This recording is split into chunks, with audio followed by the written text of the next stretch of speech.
Terjemah Tafsir Al-Maroghi Jilid 1 halaman 180. A'udzu billahi minasyaitonir rajim. Al-Baqarah ayat 44 sampai 46. Atamurunun nasa bil birri wa tansawna anfusakum wa antum tatlunal kitaba afala ta'qilun wasta'inu bis sabri was shalah wa innaha lakabiratun illa 'alal khashiin alladzina yadunnuna annahum mulaqu rabbihim wa annahum ilaihi raji'un. Artinya, mengapa kamu suruh orang lain mengerjakan kebaikan sedang kamu melupakan dirimu sendiri, padahal kamu membaca Alkitab Taurat? Maka tidaklah kamu berpikir, jadikanlah sabar dan sholat sebagai penolongmu, dan sesungguhnya yang demikian itu sungguh berat, kecuali bagi orang-orang yang khusyuk, yaitu orang-orang yang meyakini bahwa mereka akan menemui Tuhannya dan bahwa mereka akan kembali kepadanya.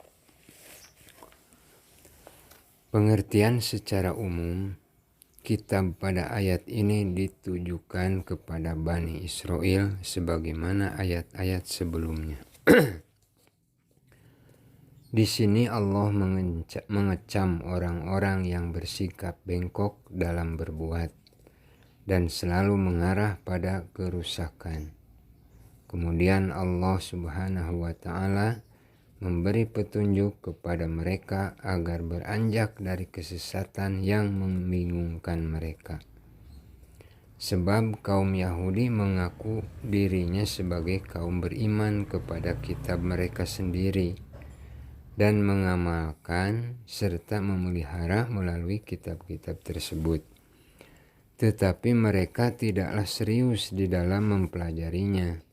Jika mereka serius di dalam mempelajari kitab mereka, pasti akan beriman kepada kitab-kitab yang diturunkan kepada mereka. Itulah bacaan yang mendapat ridho Allah Subhanahu wa Ta'ala. Namun keadaannya justru terbalik. Para pendeta dan rohiblah yang dianggap oleh mereka sebagai pemutus segala perkara, melarang ataupun memerintah. Dan para rohib itu sama sekali tidak pernah mengatakan segala sesuatu kecuali sesuai dengan selera mereka. Mereka pun tidak mengamalkan hukum-hukum yang terkandung di dalam kitab, jika hukum itu bertentangan dengan kemauan nafsu mereka. Dalam kitab Perjanjian Lama disebutkan tentang sifat-sifat Nabi Muhammad SAW.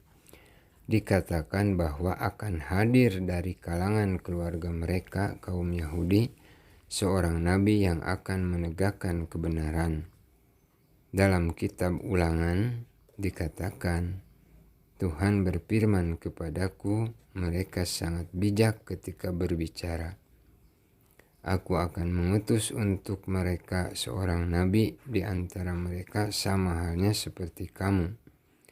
Dan aku akan menjadikan firmanku dapat dikuasai olehnya, di mana ia menyampaikan kepada mereka apa yang telah aku wasiatkan kepadanya.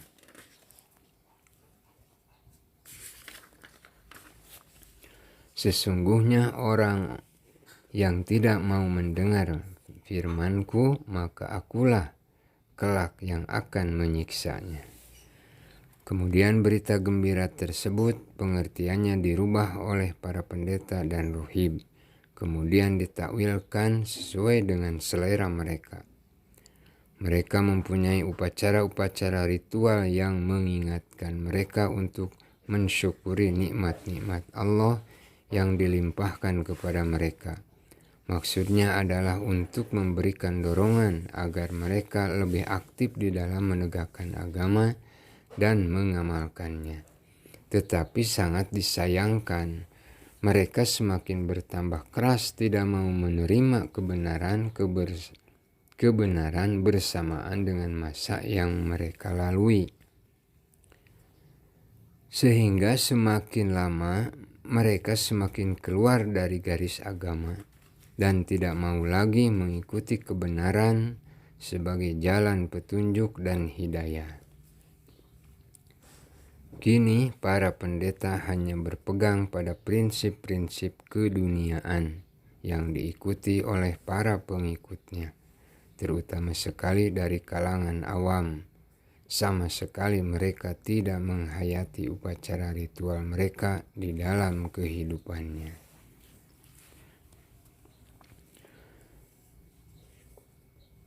Kemudian mengenai permasalahan lain yang dianggap tidak berarti bagi kepentingan hidup, mereka berusaha menakwilkan suatu pengertian. Bahkan jika diperlukan diadakan perubahan,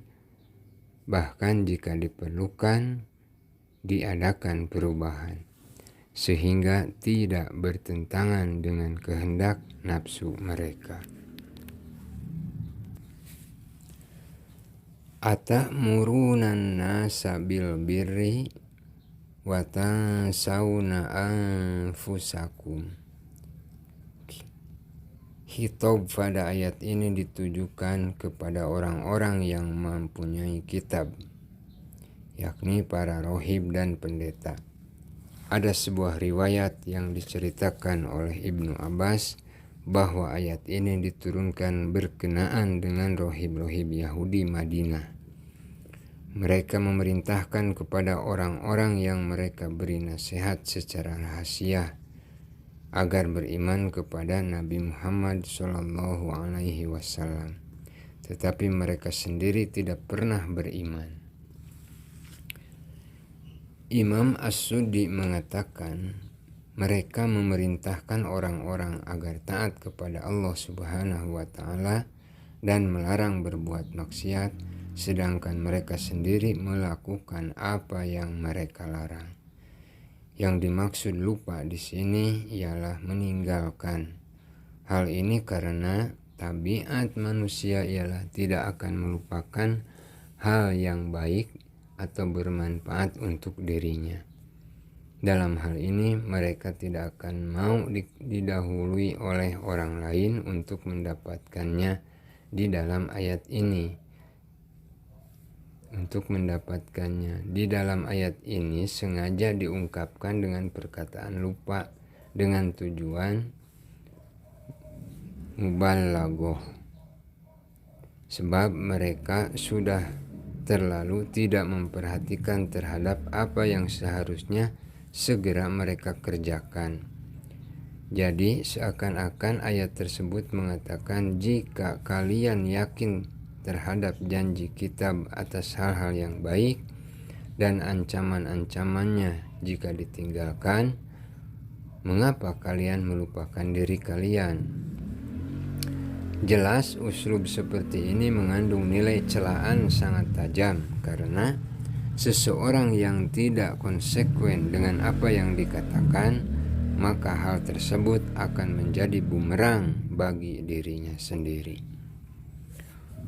Wa antum tajlunal kitab, kalian lebih mengetahui kitab yang kalian pegang dibanding orang-orang yang kalian perintah agar mengikuti jejak Nabi Muhammad SAW. Perbedaannya sangat besar antara orang-orang yang berbuat tetapi tidak mengetahui faedahnya dengan orang yang tidak mengerjakan tetapi mengetahui keistimewaan hal yang tidak dikerjakan tersebut.